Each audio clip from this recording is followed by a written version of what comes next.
नमस्कार। कार्यक्रम स्थानीय तह निर्वाचन विशेषमा यहाँहरु सबैलाई हार्दिक स्वागत गर्दछु। म हिमाल बस्नेत। आज हाम्रो कार्यक्रम हुनुहुन्छ महालक्ष्मी नगरपालिकाका मेयरका उम्मेदवार दिनेश सुवेदी। स्थानीय तहको निर्वाचनमा स्वतन्त्र उम्मेदवारी दिने क्रम पनि जारी छ र त्यो धेरैले स्वतन्त्र उम्मेदवारी दिनुभएको छ। भनौं पछिल्लो समय सत्ता घटक दलहरु बीच हार्ने डरले भनौं या चाहिँ जित्ने जुन प्रत्याशी या जित्नको लागि नै गठबन्धन गरिरहेका छन्। त्यसमा पनि स्वतन्त्र उम्मेदवारी दिने क्रम दिइसके पछाडी स्वतन्त्रले जित्ने सम्भावना कतिको हुन्छ, तर यसमा विशेष गरी अहिलेको निर्वाचनमा पार्टी भन्दा पनि व्यक्ति हेर्नुपर्छ भन्ने पनि सिद्धान्त छ एकपट्टि, र विशेष गरी स्वतन्त्र उम्मेदवारी घोषणा गर्दै गर्दा हामी आज महालक्ष्मी नगरपालिकामा स्वतन्त्र उम्मेदवारी दिनुभएका दिनेश सुवेदीका एजेन्डा के छन्, कार्यक्रम के छन् र त्यहाँ जित्ने उहाँका आधार के हो त, त्यहाँका जनताले उहाँलाई भोट दिनुपर्ने या दिनै पर्ने कारण के छ, आज हामी यिनै विषयमा छलफल गर्छौं। सबैभन्दा पहिला उहाँलाई कार्यक्रममा हार्दिक स्वागत गर्न चाहन्छु। स्वागत छ यहाँलाई कार्यक्रममा। हस्, धन्यवाद हिमालजी। आराम हुनुहुन्छ? आराम छु। यहाँलाई ठीक छ हजुर? हजुर। अब तपाईले स्वतन्त्र उम्मेदवारी दिनुभयो। अब तपाई विशेष गरी एउटा पत्रकारिता गरेको व्यक्ति र तपाई व्यापारिक पृष्ठभूमिको व्यक्ति पनि हुनुहुन्छ। तपाईको महालक्ष्मी नगरपालिकामा स्वतन्त्र उम्मेदवार किन? हामीले महालक्ष्मी नगरपालिकामा स्वतन्त्र पदमा चाहिँ उम्मेदवार दिइरहँदा पहिला समग्रमा हामीले मुलुककै अवस्था पनि हेर्नुपर्ने हुन्छ। मुलुकको व्यवस्था परिवर्तन भयो, व्यवस्था परिवर्तन भए पनि आम नागरिकहरूको अवस्था परिवर्तन भएन, नेताहरूको चित्र परिवर्तन भयो, चरित्र परिवर्तन भएन, नीति र विधि अनुसार काम भएन, हरेक तहमा भागबण्डा संस्कृतिले चाहिँ रजाई गर्यो र स्थानीय निकायमा पनि राजनैतिक दलहरूबाट चाहिँ उम्मेदवारी दिने सिस्टम नेपालमा छ। त्यो संसारमा अत्यन्तै विरलै छ यो व्यवस्था भन्ने हो भने। हामी विकसित मुलुककै कुरा गर्दा त्यहाँ राजनीतिक दलबाट चाहिँ मेयर भएको, वडा अध्यक्ष भएको हामी कमै सुन्छौं।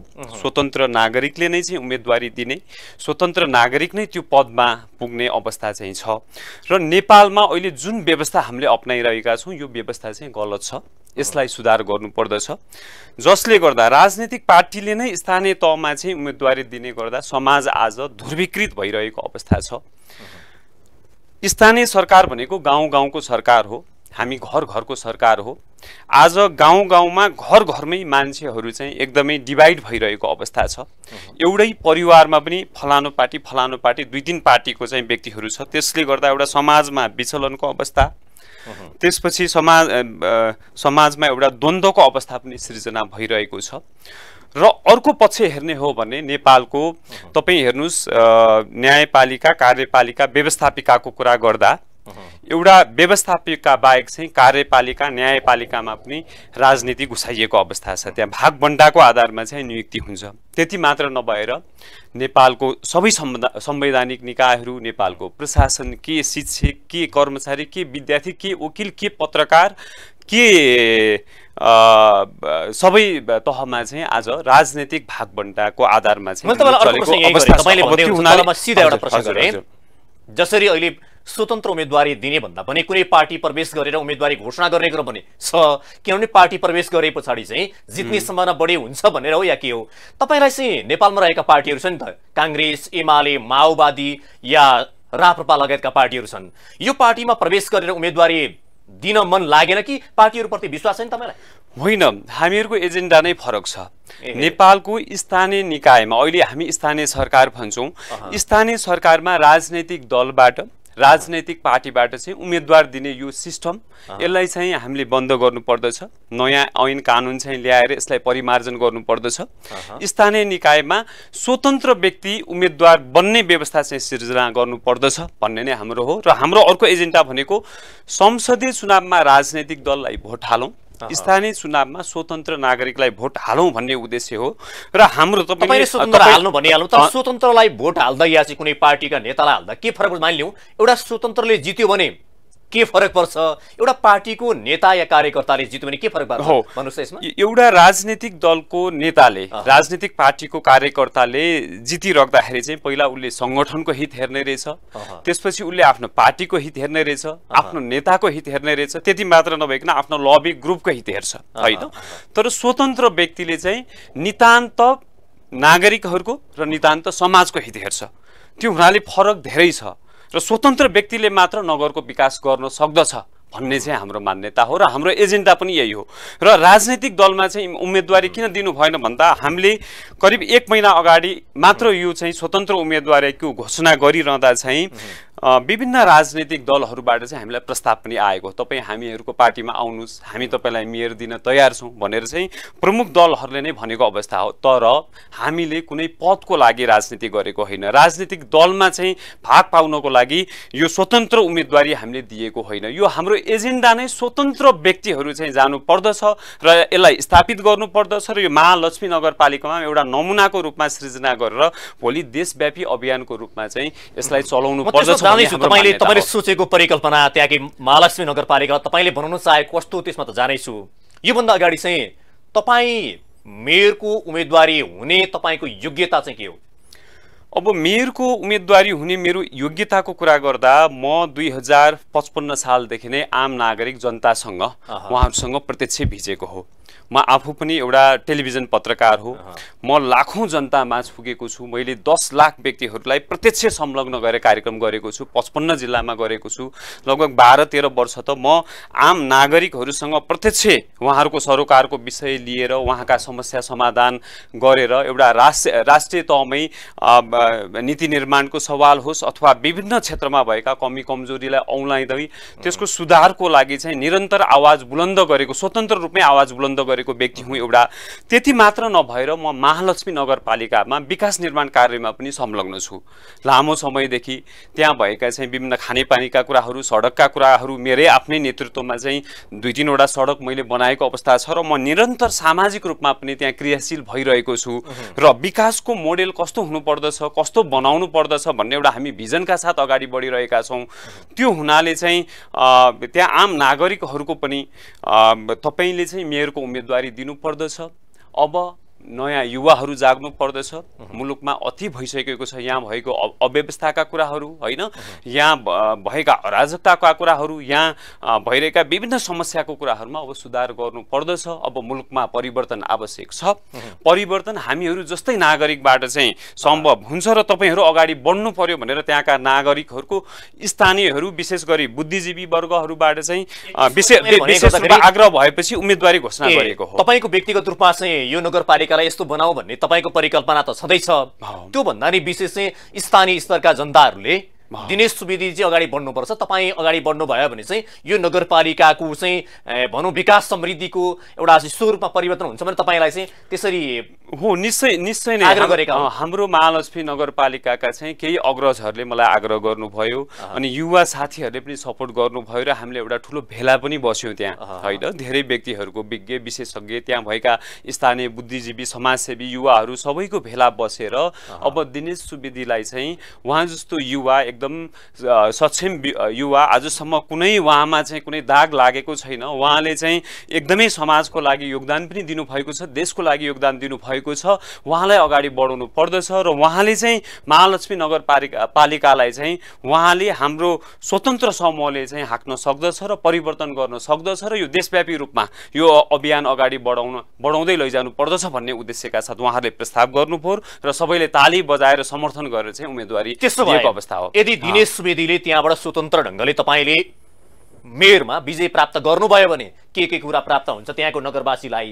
यदि अन्यले जिते या अन्यको जित भयो भने अब अहिले तपाईँले त्यो त सोच कल्पना त गर्नुभएको छैन, किनकि जित्छु भन्ने चुनावमा होमिने हो। तपाईँबाट के प्राप्त हुन्छ त्यहाँको जनतालाई, अरूबाट के प्राप्त हुँदैन? यदि दिनेश सुवेदी चाहिँ मेयरमा चाहिँ त्यहाँ निर्वाचित भएको अवस्थामा जहाँसम्म लाग्छ आम महालक्ष्मी नगरवासीहरूले चाहिँ यसलाई हाम्रो अभियानलाई सहयोग गर्नुहुनेछ। दिनेश सुवेदीलाई चाहिँ रोज्नको लागि उहाँले मद्दत गर्नुहुनेछ भन्ने चाहिँ म अपेक्षा गर्दछु। दिनेश सुवेदी आइसके पश्चात चाहिँ त्यहाँ परिवर्तनको श्रृङ्खला चाहिँ सुरुवात हुन्छ। अब परिवर्तनको श्रृङ्खलाको कुरा गर्दा दुई पक्ष रूपमै हेरौँ न, एउटा अल्पकालीन परिवर्तन, तत्काल हुने परिवर्तन र दीर्घकालीन परिवर्तनको हामी एजेन्डा लिएर जान्छौँ। तत्काल यदि दिनेश सुवेदी त्यहाँ मेयर भएको खण्डमा 1 हप्ताभित्र अस्थायी रूपमा हामीहरूको नगरपालिकामा खानेपानीको ठुलो समस्या छ। तपाईँले भन्दै हुनुहुन्छ, म टपिक जाएँ किनकि यी सबै तपाईँका एजेन्डा चाहिँ सहित म जान्छु। सबैभन्दा पहिला काठमाडौँ नगरवासी या काठमाडौँ यो भ्यालीभित्रको समस्या भनेको चाहिँ फोहोर मैलाको रहेछ। अहिले एजेन्डा यो उठेका छन्। मैले तपाईँले भन्ने हाल्नु त्यसमै थपिदिन लागेको मात्रै हुँ। तपाईँले यो काठमाडौँ या महालक्ष्मी नगरपालिकाभित्र जुन किसिमको फोहोरको चाहिँ एउटा समस्या छ, नगरवासीले भोगिरहेका छन् आज भने सबैभन्दा ठुलो मेजर प्रश्न त्यहाँ उठेको छ। तपाईँले सोच्नु भएको तपाईँ कति समयभित्रमा त्यो नगरलाई एउटा स्वच्छ या सफा या हराभरा त्यहाँको जनताले चाहिँ किसिमको त्यहाँको धुलो धुवाँ या चाहिँ फोहोरको डङ्गुर कति समय पछाडि तपाईँबाट त्यो चाहिँ निमिटन हुन्छ?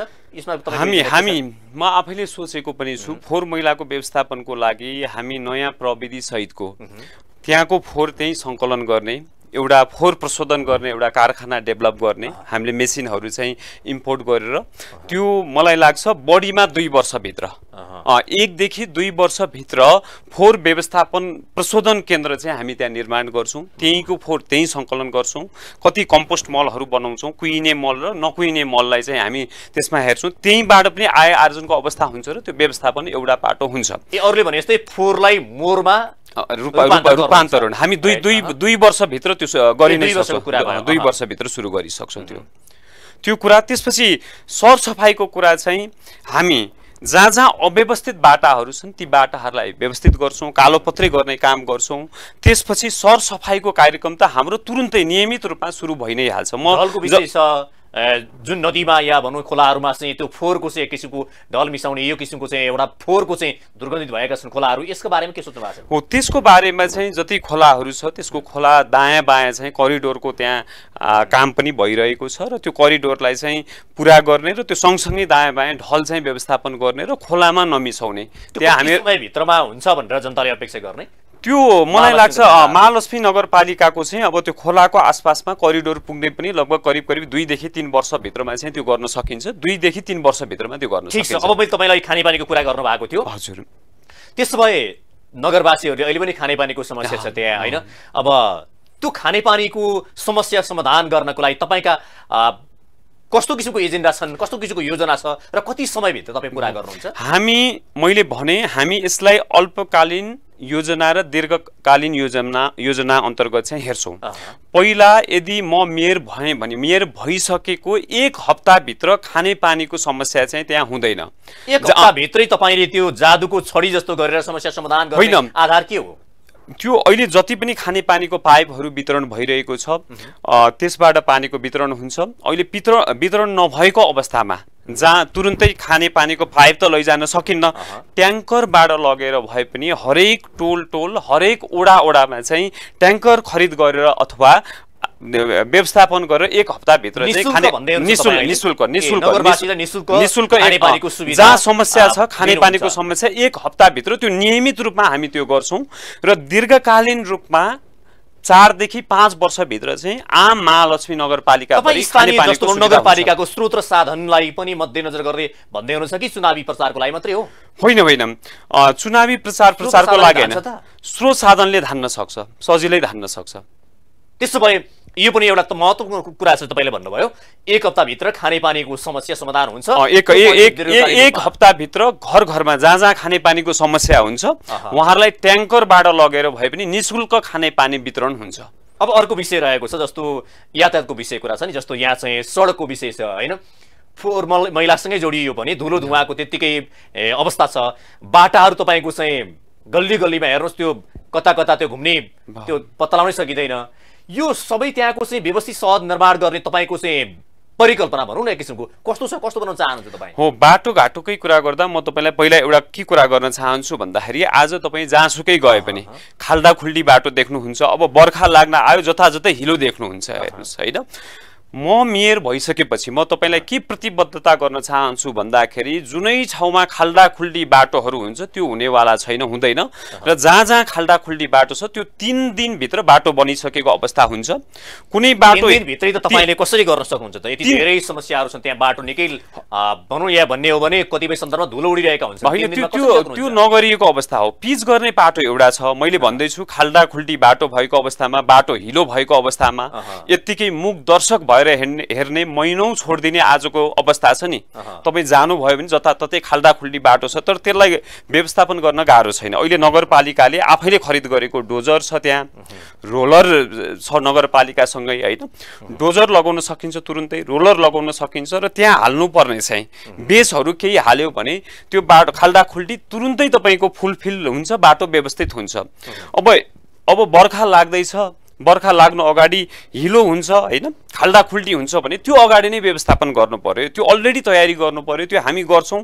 र यदि बर्खा भइसकेपछि पनि त्यस्तो अवस्था भयो भने हामी तुरुन्तै 2-3 दिनभित्रै हामी त्यो खाल्डाखुल्डी र हिलोको समस्या चाहिँ समाधान गर्छौँ बाटोमा। त्यो मैले आफैले पर्सनल्ली एक्सपेरिमेन्ट पनि गरेको थिएँ र योभन्दा अगाडि 5-6 महिना अगाडि म आफैले पनि नगरपालिकाले महिनौसम्म बाटो हिलो भएको अवस्थामा चाहिँ त्यो बाटोलाई सफा नगरेको जस्तातस्तै मुखदर्शक भएर हेरेको अवस्थामा म आफैले व्यक्तिगत रूपमा पनि गरेको भा भएर र म आफैलाई पनि त्यो अनुभव भएको भएर त्यो चाहिँ हामी गर्छौँ। र अर्को बाटोघाटो व्यवस्थितको बाटोमा चाहिँ आज बाटोघाटो सकभर फराकिलो गर्नुपर्छ। हाम्रा जति बाटो फराकिला भएका छन् त्यो ठिकै छ, र धेरै ठाउँमा बाटोघाटोहरू चाहिँ सानो छ। त्यो बाटोघाटोलाई चाहिँ कसरी फराक गर्ने भन्नेमा चाहिँ हामी केन्द्रित हुन्छौँ। त्यसलाई चाहिँ बाटो व्यवस्थापन गर्नेतिर चाहिँ। अनि बाटो फराकिलो मात्र नभइकन त्यहाँ चाहिँ हामीले वातावरणीय दृष्टिकोणबाट पनि त्यो बाटोलाई चाहिँ हराभरा प्लान्टेसनहरू गर्ने बाटोमा त्यो कुराहरू पनि सोच्नुपर्ने हुन्छ। फेरि त्यहाँ जाम व्यवस्थापन जाम व्यवस्थापनको कुरा पनि हो, चाहिँ जाम हुने अवस्था पनि छ नि कतिपय ठाउँमा। यी विषयहरूमा तपाईले ख्याल गर्नु भएको छ? हो, आजको दिनमा तपाईँ काठमाडौँमा हेर्यो भने हामी जहीँ पनि जाममा अड्किने अवस्था हुन्छ। जाममा अड्किँदाखेरिको चाहिँ हामीलाई सबभन्दा बढी समय त्यहाँ खर्च हुन्छ, समय खर्च हुन्छ र हामीलाई मेन्टल्ली टर्चर कति हुन्छ होइन। किनकि हामीलाई जबरजस्ती जाममा धकेलिएको छ। नेताहरू साइरन बजाउँदै उहाँहरूलाई चाहिँ त्यो जामको भ्यालु हुँदैन, ट्राफिकले रोक्दैन, आम नागरिकले त्यो भोगेका छौँ। हाम्रो नगरपालिकाभित्र चाहिँ जामको समस्या आजको दिनमा कम छ, तर भोलि पपुलेसन बढ्दै जाँदा चाहिँ जाम बढ्दै जान सक्छ। त्यो हुनाले हामीले दीर्घकालीन रूपमा चाहिँ त्यो जाम हटाउनको लागि चाहिँ के गर्नुपर्छ त? क्रसिङ ब्रिजहरूको कन्सेप्ट पनि हुन सक्ला होइन, ती कुराहरूलाई पनि सोच्नुपर्छ। र सडकको कुरा गर्दा मलाई एकदमै लागेको आज योजनाहरू चाहिँ धेरै सुरुवात हुने गरेको छ। धेरै सडकहरू सुरुवात भयो। सुरुवात भइसकेपछि त्यो 2 महिना 3 महिनाभित्र बन्नुपर्ने सडक चाहिँ 1 वर्ष 1.5 वर्षसम्म पनि लथालिङ्ग काम नगरेको अवस्था हुन्छ। र म मेयर भएको अवस्थामा तपाईको 2 महिनाभित्र बन्नुपर्ने सडक 2 महिनाभित्रै हुन्छ, कुनै पनि काम रोकिन्न। आजको दिनमा ठेकेदारले पनि काम छोडिदिने, त्यहाँ स्थानीय वडाहरूले पनि खासै समन्वय नगर्ने, अनि वर्षौंसम्म चाहिँ धुलो उडिराख्ने, हिलो भइराख्ने जुन अवस्था छ त्यो अवस्थाको अन्त्य हुन्छ र द्रुत गतिमा चाहिँ काम कारबाहीहरू चाहिँ अगाडि बढ्छ र त्योतिर हामी लाग्छौँ। तर हामी गरेर पनि देखाउँछौँ। जसरी अहिले तपाईको चाहिँ अहिले घोषणा पत्रहरू जारी गर्ने दलहरूको कुरा गरौँ या स्वतन्त्र चाहिँ उम्मेदवारको कुरा गरौँ, यति धेरै सपनाहरू, यति राम्रा सपनाहरू, यति प्रगतिशील सपनाहरू, यति रूपान्तरकारी सपनाहरू बाँडिरहनु भएको छ। लाग्छ उहाँहरूसँग विकास र समृद्धिको यात्रा पुरा गर्ने जाडुको छडी नै छ जस्तो लाग्छ। तपाईले पनि जुन किसिमको सपनाहरू भन्नुभयो यति समयभित्र पुरा गर्छु भन्नुभयो, तर सत्तामा पुगिसके पछाडि र शक्तिमा पुगिसके पछाडि नेताको चरित्र र सोच्ने शैली बदलिने गरेको छ। तपाईँ चाहिँ अरूभन्दा फरक हुनुहुन्छ। तपाईँको शैली, तपाईँको चाहिँ कार्य गर्ने तौर तरिका बदलिँदै बदलिँदैन भन्ने आधार चाहिँ के हो र कसरी विश्वास गर्ने यो सवालमा? हेर्नुस्, म आम नागरिकहरूको, आम जनताहरूको समस्या समाधान गर्दै सार्वजनिक सुनवाई कार्यक्रम प्रत्यक्ष लगेर हजारौं नागरिक राखेर सरोकारवालाहरू होइन, सपोज जिल्लामै जाँदा पनि सिडिओ कार्यालय प्रमुख राखेर अब त्यहाँ आम नागरिकहरू पनि आउनुहुन्थ्यो। उहाँहरू महिनौदेखि वर्षौंदेखि आफ्नो समस्या लिएर सरकारी निकायहरूमा जाँदा पनि समस्या समाधान नभएको त्यस्तो अवस्था हुन्थ्यो होइन। बाटोघाटोकै समस्या पनि वर्षौंसम्म नबनेको अवस्था हुन्थ्यो। तुरुन्तै त्यहाँ जो व्यक्ति हुनुहुन्थ्यो हैन सम्बन्धित व्यक्ति उहाँको समस्या तपाईले कति दिनभित्र समाधान गर्नुहुन्छ 1 दिन 2 दिन 3 दिन 4 दिन भन्दा बढीमा 5-7 दिन वर्षौंसम्म समस्या समाधान नभएको 5 दिन 7 दिन भित्र चाहिँ उहाँहरुको समस्या समाधान हुन्थ्यो तुरुन्तै हुने समस्या तुरुन्तै समाधान गरिन्थ्यो त्यो हामीले हजारौं केसेसहरुमा चाहिँ त्यो गरेका छौं आजको जमाना भनेको एउटा नागरिकलाई दुःख दिइराख्ने एउटा फाइल लिएर पनि महिनौं नगरपालिका चाहिँ धाइराख्नु पर्ने अवस्था आजको दिनमा नै सुरु गर्ने हो र आज सूचना प्रविधिको यति डिजिटल प्रविधि भएको आजको बेलामा पनि कुनै पनि नागरिकहरू हामीहरुको नगरपालिकामा हामी गइसकेपछि फाइल लिएर दौडिराख्नु पर्ने अवस्था पनि हुँदैन र एउटा सार्वजनिक सुनवाई जनसुनवाईको अवस्था सृजना हुन्छ आज हेर्नुस् हाम्रै नगरपालिकामा धेरै व्यक्तिहरू पीडित भइरहेको अवस्था छ उनीहरुको सुनवाई न सम्बन्धित मेयरबाट होला न सम्बन्धित वडाहरूबाट हुन्छ पीडितहरूको केसेसमा त्यो बाहेस भएर हेर्ने प्रचलन पनि त्यतिकै छ हेर्नुस् हैन समस्यालाई सुन्दै नसुन्ने अब न्यायिक समितिमा गयो भने पनि अलमल अल्झाउने कुराहरू छ भन्ने चाहिँ धेरै गुनासाहरू छन् त्यस्तो कुराहरूको सन्दर्भमा हामी जनसुनवाई हुने व्यवस्था गर्छौं हरेक हप्ता एकचोटी सार्वजनिक सुनवाई राख्छौं नागरिकहरू राख्छौं सम्बन्धित मेयर वडाध्यक्षहरू राख्छौं जसलाई जे समस्या छ तुरुन्तै समाधान हुने हामी कमिटमेन्ट गर्छौं र त्यो हामी गरेर देखाउँछौं भनेपछि तपाईले अघि भनिहाल्नुभयो तपाईले जे अहिले कुराहरू बोल्दै हुनुहुन्छ या तपाईले जतिवटा चाहिँ कमिटमेन्ट गर्नु भएको छ नि यहाँनेरि यी कुराहरूमा अब कमा फुरिस्ट त भन्न नमिल्ला गर्दै गर्दा कतिपय सन्दर्भमा परिवर्तन हुन सक्ला तर जे होस् तपाई बोलेको कुरा पूरा गर्नुहुन्छ हैन त ती गर्नको लागि आजको दिनमा पनि केही समस्या होइन एउटा नियत सभा हुनु पर्यो त्यसपछि सबैसँग फेयर हुनु पर्यो हैन निष्पक्ष ढंगले काम गर्नु पर्यो अहिले त्यो नगरपालिकाको मेयर त हुनुहुन्थ्यो हैन अब त्यहाँ पनि 5 वर्ष काम गरेकै हुनुहुन्थ्यो भने पछाडी 5 वर्षमा के थिएन के भएन उहाँसँग चाहेको भए त हुन सक्थ्यो होला के गर्नु भएर त्यो तपाईले उहाँको काम गर्ने शैली र तपाईको काम गर्ने शैलीमा के कति अन्तर हुन्छ जस्तै म तपाईलाई एउटा कुरा भन्दै छु आज खानेपानीको समस्या छ हैन चरम काकाको अवस्था छ चाहेको अवस्था हो भने तुरुन्तै खानेपानी वितरण गर्न सकिन्थ्यो अस्थायी रूपमा किन भन्दाखेरि तपाईको नगरपालिकासँग बजेट पनि भएको अवस्था हो आजको दिनमा तपाईको 50 देखि 60% बजेट मात्र खर्च हुने गरेको अवस्था हो 100% बजेट भएको अवस्था छैन नगरपालिकासँग पनि करोडौं रिजर्भ फन्ड पनि छ हैन त्यो गर्नको लागि ठूलो कुरा पनि होइन त्यो एउटा गर्न सकिन्थ्यो त्यो भएन अनि अब जस्तै अब सडकहरुकै पाटोको कुरा गरौँ हेर्नुस् 3 वर्ष 4 वर्ष 5 वर्ष सम्म सडक हिलो भयो हैन सडकमा धुलो उड्यो सडक सुरु भएको चाहिँ कुनै सडक पिच कार्यको लागि सुरु भएको पनि 2-3 वर्ष त्यतिकै अड्केर बस्यो त्यो चाहिँ 2-3 महिना 4 महिना भित्र पनि सकिन्थ्यो नि एक किसिममा चाहिँ हैन कोर्डिनेट यदि राम्रो भएको अवस्था भए समन्वय राम्रो भएको ठेकेदारसँग पनि समन्वय गर्ने विस्तारको लागि समन्वय गरेर चाहिँ तुरुन्तै चाहिँ त्यो विस्तार गर्ने त्यसपछि प्राधिकरणमा चाहिँ पोलहरू प्राधिकरण दूरसञ्चारसँग नि पोलको समन्वय गरेर तुरुन्तै सार्न लगाउने र कालोपत्रै गर्ने हुने प्रोसेस कति टाइम लाग्छ 1 महिना 1.5 महिना 2 महिना 3 महिना भित्र त काम सकिन्छ नि तर आज 2-3 वर्षसम्म पनि बन्दैन र बल्ल त देखाउनको लागि चुनावको मुखमा हेर्नुस् हाम्रो नगरपालिका मात्र होइन धेरै नगरपालिकामा चाहिँ बजेट विनियोजन अलिकति बेसी गरेर चाहिँ अहिले रातारात काम हुने अवस्था चाहिँ भइरहेको छ त्यो एउटा अवस्था भएन अनि त्यसपछि अब आम नागरिकहरू चाहिँ एउटा फाइल बोक्दै चाहिँ हैन हप्तौंसम्म झुल्नु पर्ने अवस्था छ कतिपय केसमा होला राम्रो काम पनि भइरहेको होला हैन तर कति धेरै पीडित व्यक्तिहरू पनि होलान् कतिपय व्यक्तिहरू फाइल बोक्दै महिनौसम्म झुलिरहेको अवस्था छ तिनीहरुलाई त तुरुन्तै सुनवाई अघि हामीले कमिटमेन्ट तपाईले गरेको कुराहरु अहिलेको त्यस्ता कामहरु गर्न त हिजोको दिनमा गाह्रो भएन अघि ती जति कुरा तपाईले भन्नुभयो नि यति कुरा गर्न सकिन्थे भन्ने सवाल अनि त्यसपछि अब व्यवस्थित शहरको कुरा गर्दा म तपाईलाई एउटा एक्जाम्पल दिइदिन्छु हैन आज तपाईले देख्नु भएको छ विभिन्न हाउजिङहरु जस्तै चौधरी ग्रुप हैन उदाहरणको लागि चौधरी ग्रुपको हाउजिङ देख्नु भएको छ अहिले हाम्रो महालक्ष्मी नगरपालिका भनेको 3 जिल्लाको केन्द्रबिन्दुमै पर्छ एक हिसाबमा काठमाडौँ ललितपुर भक्तपुरको दोमानबाट चाहिँ यो दक्षिण भेगमा पर्ने भयो दक्षिण र पूर्वी भेगमा पर्छ जोडिएको त्यो सिमानाबाट जोडिएको क्षेत्र पर्छ हेर्नुस् हैन त्यहाँ शहरीकरण तीव्र रूपमा बढिरहेको छ यो 5 वर्षमा चाहिँ 10,000 चाहिँ घरहरू भए होला एक हिसाबमा 5 वर्ष अगाडि नै सुरु गरिएको भए चाहिँ त्यो व्यवस्थित एउटा सहर र घरहरू चाहिँ बन्न सक्थ्यो होला नि उस्तै खालका कलरका घरहरू उस्तै तलाका घरहरू त्यहाँ पनि त प्लान्टेसन सहित हरियाली सहितका कुराहरू हैन व्यवस्था सबै कुरा व्यवस्थापन मिलेको सहर हैन व्यवस्थित सहर त हुन सक्थ्यो होला नि हामीले सबैतिर छरपष्ट हैन यता नि छरपष्ट उता नि छरपष्ट त देख्ने अवस्था हुन्थेन होला त्यो धेरै ढिला भइसकेको छ अब पनि गरेन भने चाहिँ फेरि हाम्रो महालक्ष्मी नगरपालिका त एउटा कङ्क्रिटको जङ्गल जस्तो कुरूप सहरको रूपमा देखा पर्छ भोलिको दिनमा है। त्यसो भए जति 5 वर्षभित्रमा एउटा जग हाल्ने समय पनि भनियो नि, यसलाई त एउटा किसिमको भनियो भने परीक्षण काल पनि भनियो। यो बीचमा तपाईलाई अब मेयर हुँदै गर्दा या मेयरमा जित्नु भयो भने एउटा बेस बसालेर एउटा जग हाल्ने काम चाहिँ भएको छ कि तपाईँ फेरि अर्को जग हाल्नुपर्ने अवस्था पुग्नुपर्छ?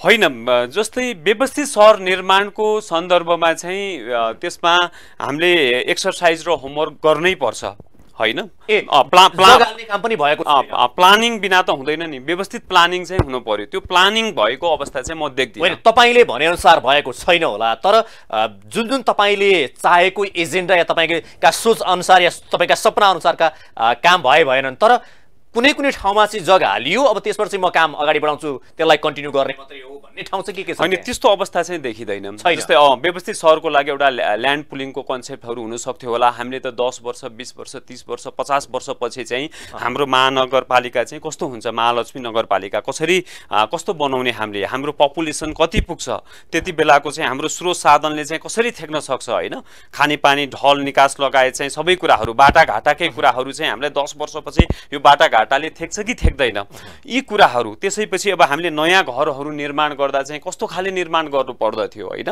ती कुराहरूको चाहिँ भिजन चाहिँ पटक्कै भएको जस्तो मैले फिल गरेको भनौँ। अब भोलिको मेयर त्यहाँ हुँदै गर्दाखेरि उसको लागि एउटा जगाल्ने काम या चाहिँ कुनै कामलाई यहाँसम्म पुर्याइयो भनेर हेर्न लायक काम केही पनि भएको छैन अहिले त्यहाँनिर होइन। यो कुराको सन्दर्भमा हामीले सरसर्ती हेर्दा यसलाई धेरै व्यवस्थित बनाउन सकिने अवस्था थियो, धेरै सम्भावनाहरू थियो, जति गर्नुपर्ने अवस्था थियो त्यो अवस्था चाहिँ नभएको जस्तो। अब यहाँ अर्को विषय के उठ्छ भने अहिलेको चुनाव चाहिँ विशेष गरी अलि विचारको सिद्धान्तको प्रतिस्पर्धा भन्दा पनि पुँजीको प्रतिस्पर्धा जस्तो भएको छ भन्ने कुरा आउँछ। नेपाली कांग्रेसका एकजना नेताले त खुलियाम भन्नुभएको छ, यति खर्च गरेँ मैले निर्वाचनमा भन्नुभएको छ। एउटा निर्वाचन आयोगले तोकेको आचार संहिता भन्दा धेरै माथि रूपमा रहेर उहाँले खर्च गरेको कुरा भन्नुभएको छ। अब तपाईँसँग त्यहाँ त पैसा खर्च गर्नु पर्यो या पुँजीपतिहरूको लडाइँ पनि भनेर चाहिँ एक ढङ्गले विश्लेषण गरिएको छ। पैसाको जोहो कहाँबाट गर्नुभएको छ?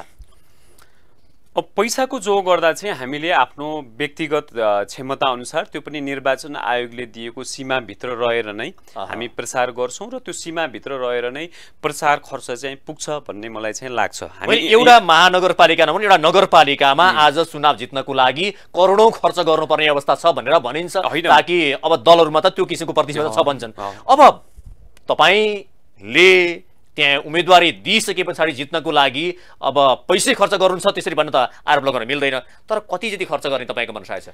होइन, हामीहरूको निर्वाचन आयोगले तोकेको सीमाभित्र रहेर चाहिँ खर्च गर्ने हामीहरूको योजना छ, त्यसलाई हामी क्रस गर्दैनौँ र हामी थोरै खर्चमा सीमित 2-4 लाख बजेट, हामीसँग ठुलो बजेट पनि छैन। एउटा स्वतन्त्र उम्मेदवारको बजेट कति नै हुन्छ। हामीहरूको नितान्त पोलिसी के छ भन्दाखेरि हामी कोहीसँग चन्दा माग्दैनौँ होइन। हामी व्यक्तिगत तवरमै चाहिँ उम्मेदवारहरूले नै आफ्नो लागि आफ्नो खर्च जो हो गर्ने भन्ने चाहिँ हाम्रो सिद्धान्त हो र हामीले प्रचार इनिसियल रूपमा प्रचार गर्यौं र हामीलाई के अनुभव भएको छ भन्दाखेरि थोरै खर्चमा पनि पर्याप्त मात्रामा प्रचार पुग्ने रहेछ। निर्वाचन आयोगले दिएको सीमाभित्र नै प्रचार गर्न सकिने रहेछ। यहाँ करोडौंको कुरा आउँछ, करोडौंको खर्च कसरी हुन्छ म आफै पनि छक्क परेको अवस्था छु। हामीहरूले त्यो फिल गरेका छैनौँ, हामीले अनुमान पनि गरेका छौँ। जस्तै म मेयर उड्दैछु, महालक्ष्मी नगरपालिका भरि होल हाम्रो टोटल प्रचारमा 3-4 लाख रुपियाँ भन्दा बेसी खर्च हुँदैन भन्ने लाग्छ। त्यसले इनफ प्रचार पुग्छ भन्ने मलाई महसुस छ। तर यहाँ चाहिँ राजनीतिक दलहरूले पैसा बाँड्ने हो कि अथवा भोट किन्नको लागि खर्च गर्ने हो कि अथवा रक्सी र मासुको लागि खर्च गर्ने हो कि होइन, ती कारणहरूले गर्दा चाहिँ तपाईको त्यो उहाँहरूले भने जस्तो करोडौं उहाँहरूले पैसा नै बाँड्नुहुन्छ होइन, पैसा बाँडेरै मत किन्नुहुन्छ होला, त्यो कारणले नै बढी होला जस्तो मलाई लागिरहेको छ। त्यसपछि अब संगठनमा कार्यकर्तामा चाहिँ होइन चाहिँदो भन्दा बढी खर्च गरेर हो कि होइन, अथवा बढी तडक भडक गरेको अवस्था भएर हो कि होइन, त्यो हुनाले त्यति धेरै करोडौं लाग्नुपर्ने अवस्था हो जस्तो चाहिँ मलाई चाहिँ रियालिटीमा चाहिँ लागेन, किनकि हामी पहिलोपल्ट चुनावमा गएको अवस्था भएको हुनाले। आज महालक्ष्मी नगरपालिकाको मेयरको प्रत्याशी कतिजना हुनुहुन्छ? त्यहाँ अहिले निर्वाचन आयोगमा 13 जनाले दर्ता गर्नुभएको देखिएको छ। त्यसो भए अब 13 जनाको दौडमा तपाईँ पनि एकजना हुनुहुन्छ। अब 13 जना प्रत्याशी या चाहिँ जुन ढङ्गले दौडिँदाखेरि तपाईँले विजय प्राप्त गर्ने तपाईँको हतियार हुन्छ नि त, अरूलाई परास्त गरेर तपाईँको विजय सुनिश्चित गर्ने हतियार के हो तपाईँको? जस्तै यहाँले विजय सुनिश्चित गर्ने हतियार भन्ने कुरा गर्दा आज नैतिकताको राजनीति, सिद्धान्तको राजनीतिको कुरा गर्नुभयो यहाँले हैन। आज पुरै भागबण्डाको आधारमा चाहिँ राजनीतिक दलहरू र नेपालको राजनीति चलेको छ हैन। अब अंशबण्डा गरे जस्तो गरेर चाहिँ उसले यति सिट लिने, उसले यति सिट लिने, मेयरमा यो जाने, उपमेयरमा यो जाने भन्ने अवस्था छ। वास्तवमै भन्ने हो भने यो स्थानीय निकायमा चाहिँ प्रत्यक्ष निर्वाचन प्रणाली छ, त्यसकै उपहास भइरहेको अवस्था छ। एउटा कुरा त्यो भयो।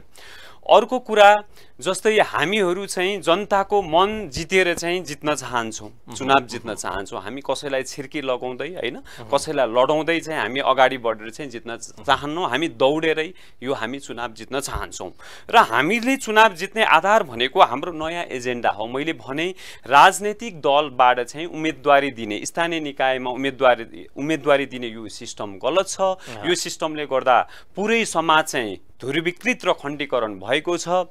तपाईको एउटा खानेपानीको उपभोक्ता समिति होस् अथवा एउटा क्रियापुत्री भवन होस् अथवा बाटोघाटोको काम होस् अथवा फोहोर मैलाको काम होस्, त्यहाँ पनि संकीर्ण राजनीतिले चाहिँ भूमिका निर्वाह गरेको छ। राजनीतिक भागबण्डाको आधारमा मात्र ती समितिहरूमा चाहिँ आज व्यक्तिहरूको प्रवेशको अवस्था छ। अनि त्यो हुनाले हामीहरूको एजेन्डा भनेको संसदीय चुनावमा राजनीतिक दललाई भोट हालौँ, स्थानीय चुनावमा स्वतन्त्र व्यक्तिलाई हालौँ। स्वतन्त्र व्यक्ति मात्र निष्पक्ष हुन्छ। आम कुनै एउटा नागरिकको भनौँ न, यदि कुनै एउटा अमुक राजनीतिक दलको व्यक्ति चाहिँ निर्वाचित भएर जानुभयो भने अमुक राजनीतिक दलको कार्यकर्ताको मात्र उसले हित हेर्ने भयो। अनि त्यहाँका नागरिकहरूको हित चाहिँ कसले हेर्ने त? नागरिकहरूको हित त पहिलो हित त स्वतन्त्र व्यक्तिले नै त हेर्छ नि, राजनीतिक दल 22 को आधारमा हेर्छ। अन्य 12 जना तपाईँका चाहिँ जुन यात्रीहरू सँगै चाहिँ एउटा प्रतिस्पर्धा गर्ने प्रतिस्पर्धीहरूलाई अब उनीहरूसँग नभएको र तपाईसँग भएको छुट्टै त्यस्तो कला या क्षमता या योग्यता चाहिँ के हो भन्नुहोस् त? ताकि तपाईले मापन गर्ने आधार त आफ्नै भइहाल्छन्। उनीहरूसँग त्यो छैन, मसँग छ, यो चाहिँ मसँग यो छुट्टै छ भन्ने किसिमको तपाईसँग त्यस्ता कुनै किसिमको योग्यताको त्यो कुनै होइन। योग्यताको कुरा गर्दा चाहिँ आज जनता नै सर्वोपरि हुन् हैन। प्रजातन्त्र लोकतन्त्र भनेकै जनताहरूद्वारा जनता नै सहभागी भएर जनताले नै गर्ने शासन व्यवस्था त हो नि आजको दिनमा। मैले सोध्न खोजेको चाहिँ जनताले दिनेश सुवेदीसँग के छ भनेर सोच्ने, अन्य 12 जनासँग के छ भनेर सोच्ने र दिनेश सुवेदीले भोट हाल्ने आधारको कुरा गर्दाखेरि 12 जनालाई किन नहाल्ने, दिनेश सुवेदीले किन हाल्ने, के छ भनेर हाल्ने? म त्यही कुरा भन्दैछु हैन। आज राजनीतिक दलका नेताहरू हिजो पनि जानुभयो। एक दिन सबै नागरिकहरूलाई नमस्कार गर्दै भोट माग्ने अनि 5 वर्षसम्म चाहिँ उहाँहरूले बारम्बार नमस्कार गर्ने हैन। एउटा नागरिकहरू चाहिँ रैती र त्यहाँका जो पदमा जानुहुन्छ, पदमा आसीन व्यक्ति हुनुहुन्छ, उहाँहरू राजाको अवस्था छ हैन। त्यो कुराको चाहिँ नम्बर 1 अन्त्य हुन्छ। दोस्रो कुरा मैले भने प्रजातन्त्रको मूल मर्म भनेको आम नागरिकहरू सहभागी भएर योजना छनौटमा पनि त्यहाँ आम नागरिकहरूलाई सहभागी बनाइन्छ हैन। हरेक घरमा सूचना प्रवाह गरिन्छ, ती नागरिकहरूको सहभागिताद्वारा योजना छनौट गरिन्छ। योजना कार्यान्वयन गर्दा पनि आम नागरिकहरूकै सहभागितामा आजको जस्तो तपाईको राजनैतिक दलबाट फुत्त खल्तीबाट चाहिँ 2 जना 4 जना टिपेर उपभोक्ता समिति गठन गर्ने अनि भोलि भोट र राजनीतिको लागि विकास गर्ने जुन प्रथा छ नि, त्यो प्रथाको चाहिँ दिनेश सुवेदीले चाहिँ अन्त्य गर्छ। भोट र बुझ्नुभयो यहाँले, भोट र राजनीतिको लागि विकास गर्ने जुन प्रथा छ त्यो अन्त्य हुन्छ। त्यो भनेको के हो भन्दाखेरि समानुपातिक रूपमा विकास हुन्छ। भोट हेरेर कार्यकर्ता हेरेर चाहिँ विकास गर्ने प्रथाको अन्त्य हुन्छ र त्यसमा हरेक प्रक्रियामा त्यहाँका स्थानीय नागरिकहरू चाहिँ सहभागी हुन्छन्। एकदमै पारदर्शी तवरले चाहिँ विकास निर्माण कार्य चाहिँ सञ्चालन हुन्छ। अब आजकै कुरा गरौँ, तपाईको यो साल तपाईको विकास बजेटमा महालक्ष्मी नगरपालिकाको कुरा गर्दा करिब 2 अर्ब विकास बजेट छ हैन। त्यसमा आजको ट्रेन हेर्ने हो भने आधा आधी 50-60% मात्र खर्च हुने ट्रेन छ भनेको विकास खर्च 1 अर्ब चाहन्छन् विकास खर्च हुन्छ यो साल हैन। 1 अर्बमा तपाईँको उपभोक्ता समिति मार्फत आधा आधी खर्च हुन्छ। मान्नुहोस् 50 करोड उपभोक्ता समिति मार्फत हुन्छ हैन। आज उपभोक्ता समिति मार्फत हुने बजेटहरू कसरी खर्च हुन्छ भन्दाखेरि उपभोक्ता समितिले पनि तपाईँको अर्को ठेकेदार उसले नियुक्ति गर्छ। अर्को ठेकेदार नियुक्ति गर्ने कन्सेप्ट भनेको त उपभोक्ता समितिको त होइन नि। बरु उपभोक्ता समिति गठन गरिसकेपछि यदि हामी त्यहाँ पदमा गयौँ भने हामी यस्तो खालको नियमको व्यवस्था गर्छौँ कि उपभोक्ता समितिले एउटा बाटो एउटा सडक पिच गर्न पर्यो भने पनि उसले सडक पिच गर्नको लागि उसले इन्जिनियर एक्सपर्टहरू हायर गर्छ, उसलाई निश्चित उसको पारिश्रमिक दिन्छ, उसले डाइरेक्ट एकदम ट्रान्सपारेन्ट तवरले प्रतिस्पर्धी बजार मूल्यको आधारमा उसले र मटेरियलहरू खरिद गर्छ र त्यहाँ बेरोजगारहरू व्यक्ति हुनुहुन्छ भने उहाँहरूलाई नै त्यहीबाट रोजगारीको पनि सृजना हुन्छ र 100% इफिसियन्ट भएर चाहिँ काम कारबाही चाहिँ गरिन्छ। भन्नुको तात्पर्य चाहिँ तपाईँको 1 करोडको सडकको आज ठेक्का लगाइन्छ उपभोक्ता समिति मार्फत, 10 लाखको ठेक्का लगाइन्छ भने तपाईँको त्यहाँ आउटपुट होला 4 लाख 5 लाख बराबरको आउँछ भने भोलिको दिनमा 10 लाख बराबरको ठेक्काको काम 10 लाख बराबरको चाहिँ त्यहाँ नतिजा निस्किन्छ। अब अर्को विषय के छ भने अहिले नेपालको सबैभन्दा ठुलो समस्या भनेको रोजगारीको समस्या छ। अब विदेशमा युवाहरू, पढे लेखेका युवाहरू, शिक्षित युवाहरू र सक्षम युवाहरू विदेशी जानुपर्ने बाध्यात्मक अवस्था सिर्जना भएको छ। तपाईँ महालक्ष्मी नगरपालिकाबाट त्यहाँका युवाहरूलाई त्यही रोजगार सिर्जना गर्ने र त्यहाँको चाहिँ उत्पादन भनौँ या हरेक विषयलाई त्यहाँ व्यवस्थापन गर्ने या जुन बजारको अभाव र किसानले आज उत्पादन गरेको कृषिजन्य खाद्य पदार्थहरू बारीमै कुवाउनु पर्ने अवस्था पनि छ। सायद यो अवस्था त्यहाँभित्रको पेरिफेरीलाई हेर्ने हो भने एउटा रोजगारको विषय, अर्को कृषिको विषय, यसलाई कसरी सम्बोधन गर्नुभएको छ? अहिलेको त स्थानीय निकाय भनेको त स्थानीय सरकार पनि हो नि हैन। अब त्यो हुनाले चाहिँ हामीले त्यो रोजगारीको मोडेलमा पनि पब्लिक प्राइभेट एउटा पार्टनरसिपको कन्सेप्ट पनि सोचिरहेछौँ। अब तत्कालै पनि त्यहाँ केही सिप उद्यमका चाहिँ तालिमहरू दिन सकिन्छ। त्यहाँका महिलाहरूलाई, युवाहरूलाई चाहिँ रोजगारी दिनको लागि चाहिँ विभिन्न उद्योगहरू, कल कारखानाहरू चाहिँ सृजना गर्न सकिन्छ। त्यो कामहरू चाहिँ तुरुन्तै सृजना गरिन्छ र हामी कुन कुन सेक्टरमा चाहिँ रोजगारी दिन सक्छौँ त्यो सम्भाव्यताको खोजी पनि हुन्छ। अर्को हाम्रो महालक्ष्मी नगरपालिकामा चाहिँ एउटा लाकुरे भन्ज्याङ पनि छ, यहाँले सुन्नु पनि भएको होला हैन। त्यो एउटा पर्यटकीय राम्रो पर्यटकीय गन्तव्य पनि हुनसक्छ। बिहान सनसेट हेर्नेदेखि लिएर काठमाडौँ भ्याली पुरै देखिने, फेरि यहीँ कोटेश्वरबाट जानुभयो भने पनि करिब आधी घन्टामा पुगिन्छ हैन। त्यहाँ पर्यटनका पूर्वाधारहरू बनाउने, धेरै रोजगारीहरू सृजना गर्ने, अघि नै मैले भने फोहोर मैला प्रशोधन केन्द्र पनि हामी बनाउने हैन। त्यस्तै विभिन्न मोडेलहरू चाहिँ हामी ल्याउँछौँ र रोजगारी सृजना हुने काम त्यो देखिने गरी नै चाहिँ हामी गर्छौँ। त्यो अब मैले कृषिको क्षेत्रमा तपाईँले सोच्नु भएको, त्यहाँ कृषिको क्षेत्रमा पनि अहिले भनौँ न एक ढङ्गले त्यो पनि एउटा प्लानमा पर्छ होला सायद, के सोच्नु भएको छ? कृषिको क्षेत्रमा कस्तो किसिमको चाहिँ तपाईँले भनौँ या रूपान्तरणको कुरा गर्दाखेरि कृषिलाई चाहिँ वैज्ञानिकरण, विविधीकरण या व्यवसायीकरण गर्ने भन्ने किसिमको चाहिँ सवालका कुरा नै आउँछन्। यसमा तपाईँले के सोच्नु भएको छ? हो, 5-10 वर्ष अगाडिको महालक्ष्मी नगरपालिका र आजमा धेरै फरक भइसकेको छ। आज महालक्ष्मी नगरपालिकामा करिब 60-70% एरिया चाहिँ कङ्क्रिटको जङ्गल जस्तो एक हिसाबमा अव्यवस्थित सहर जस्तो हुन थालिसकेको अवस्था छ। त्यसलाई व्यवस्थित गर्नुपर्ने चुनौती छ। समयमै हामी सकेसम्म व्यवस्थित गर्छौँ र जति कृषि योग्य भूमि छ त्यसलाई चाहिँ बचाएर चाहिँ हैन कृषि उपजलाई चाहिँ हैन हामी उन्नत तरिकाले चाहिँ प्रविधिको विकास गर्दै अगाडि बढ्नु छ हैन। त्यो पनि अर्गानिक कृषि चाहिँ हामीले गर्ने लक्ष्य चाहिँ बनाएका छौँ, त्यो निश्चय नै गर्छौँ। र यसमै म साथसाथै के भन्न मन लाग्यो भन्दाखेरि अहिले हामी कृषिजन्य वस्तुहरू, तरकारीहरू पनि चाहिँ हाम्रो महालक्ष्मी नगरपालिकामा चाहिँ बाहिरबाट आउने गर्छ हैन, अधिकांश आउने गर्छ। पहिला हामी त्यही उब्जनी गर्थ्यौँ भने आज धेरै जग्गाहरू चाहिँ खण्डीकृत भएको छ, प्लटिङहरू भएको छ, घरहरू बनेको कारणले चाहिँ बाहिरैबाट आएको अवस्था छ।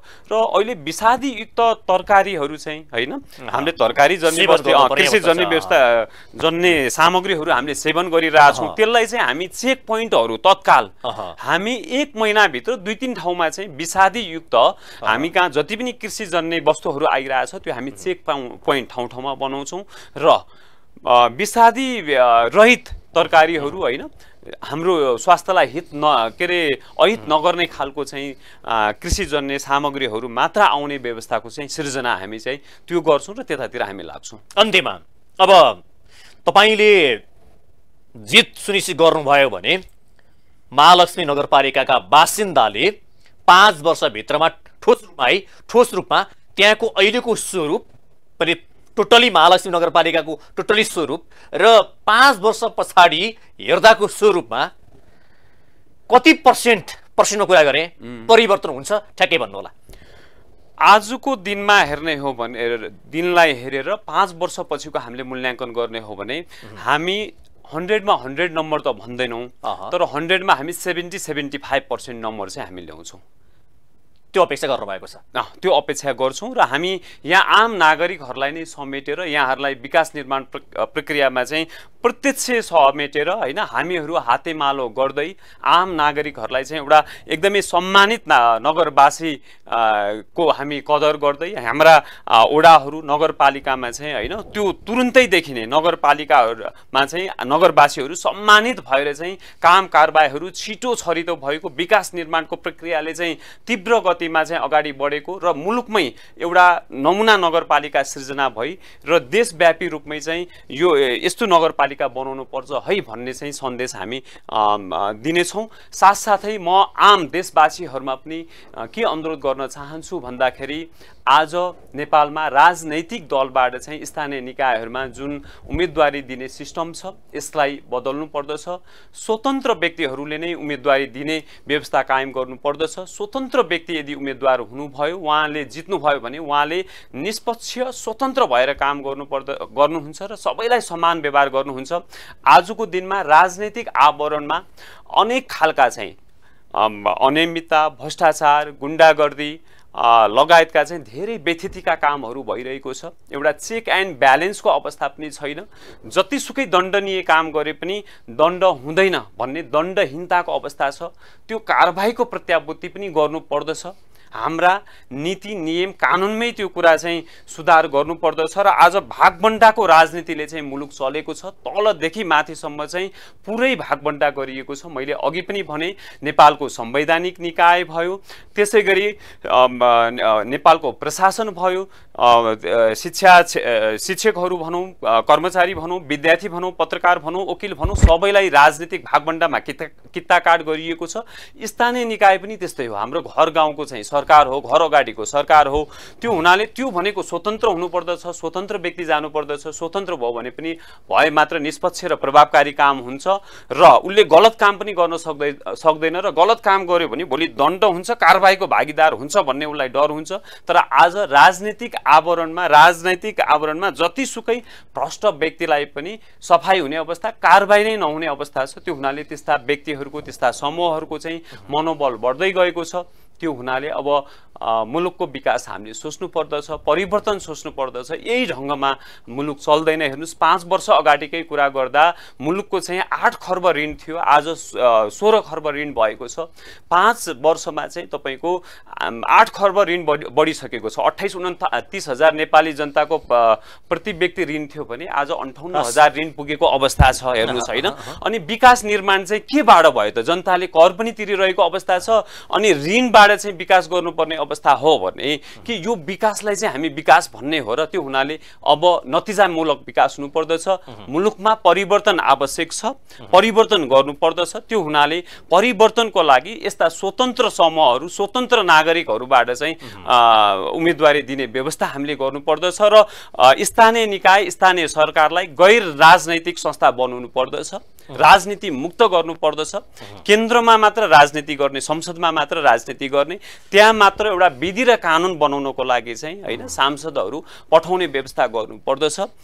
त्यो सुधार अभियानमा चाहिँ हामी लागि परेका छौँ। हामी निरन्तर लागि पर्छौँ र देशव्यापी रूपमा चाहिँ यो अभियानलाई अगाडि बढाउँछौँ र आम नागरिकहरूको यहाँहरूको साथ र समर्थन हुनुपर्दछ, यहाँहरूको हुनेछ भन्ने समेत म अपेक्षा गर्न चाहन्छु। कार्यक्रम आइदिनु भयो, यहाँलाई धेरै धेरै धन्यवाद छ। यहाँले हामीहरूलाई मौका दिनुभयो, त्यसको लागि धेरै धेरै धन्यवाद।